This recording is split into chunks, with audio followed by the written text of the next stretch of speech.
I'm pressed against the walk-in cooler, breath fogging the metal, and something is tapping my name from the other side.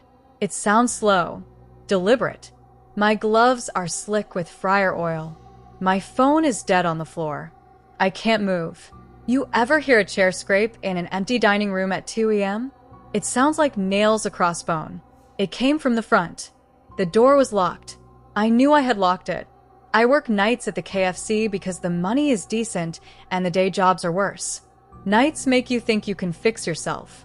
Tonight the bulbs buzzed like trapped flies. The grease in the air sat heavy, alive. The cooler hummed and the vents answered. Under that hum something else worked, soft scraping, like someone rewiring the walls with fingers. Midnight a number called. Static first. Then a voice. "Are you alone?" it asked. I lied. No. It felt safer to lie. The voice sighed. "Good." It breathed. "Don't let them leave." The fryer chimed. I told myself it was a prank. Cliffhanger. At 2 a.m. the intercom clicked on. The manager's recorded greeting warped slow until the laugh sounded wrong. On the monitors, one feed showed the walk-in from the inside. My hands were in the shot, reaching for the handle. Only I was inside the cooler. I went for water. The door side open. The air smelled like bleach and something sweet, copper, old bread. On the shelf, a smear wasn't ketchup. It smelled like hair. The cooler slammed. The light flicked. I banged on the metal. The intercom answered with my voice, delayed and hollow. "Hey," it said. "Hey." Under it, a patient wheeze. "Cliffhanger." I forced the latch. Cold glass cut my palm. The fog showed my face and, behind it, a taller silhouette. It moved wrong, like a puppet with stretched sleeves. "You shouldn't have come back," it said.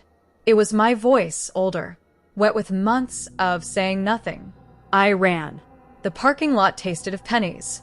My car wouldn't start. I thought sleep in the back would help. It didn't. A video started on my phone, even though it had no signal. It was me at the register 2 nights earlier. Behind me, a man sat in a corner. He didn't blink. There was a dark stain on his sleeve. The timestamp said yesterday. In the clip, hands reached down from the vent above the fryer. They were my hands. They put themselves on the man's shoulders. The man's eyes were white. He smiled. The clip ended with the cooler door closing from the inside. Cliffhanger. I drove away. I slept in a motel and swore never to return. The radio the next morning said different. "Body found behind KFC walk-in cooler," the anchor said. They showed my face on the screen. Live. The headline read, "Worker found." My hands trembled so badly, I nearly dropped my coffee. I deleted numbers. Deleting is stupid. Deleting doesn't erase what a building remembers. That night a message arrived from an unknown sender. A video file. The thumbnail showed fogged glass and 2 hands pressed to it. One wore my watch. The other looked wrong, long, thin. I hit play. My voice filled the motel room. "You shouldn't have come back," it said. Then another voice, gentler, layered under mine. "Finish the shift." A third thread of sound laughed, soft as tissue. I slid the phone under the bed and couldn't reach it. That's when the pattern clicked. The place didn't want my money. It didn't want my keys. It wanted something colder, my habit, the routine, the thing you do when no one is watching. The shift. You ever notice uniforms hanging empty? They look like people who gave up. Places keep people like coats. Someone works a night and never leaves. The job becomes the ghost. I called the police. They took my statement and walked the lot with flashlights.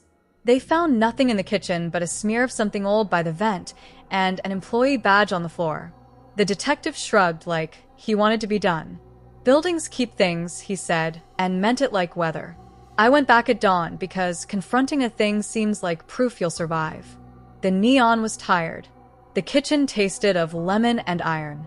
I pushed the cooler door and saw my own face in fog, and behind me, someone else pressed their forehead to the glass like a child at a bakery. They smiled. It was my smile, wet with someone else's breath. "Good work tonight," they said, sliding a uniform across the shelf like an invitation. I took it. I buttoned it. The tag read shift. 11 p.m. to 7 a.m. The name stitched above the pocket was mine. Again.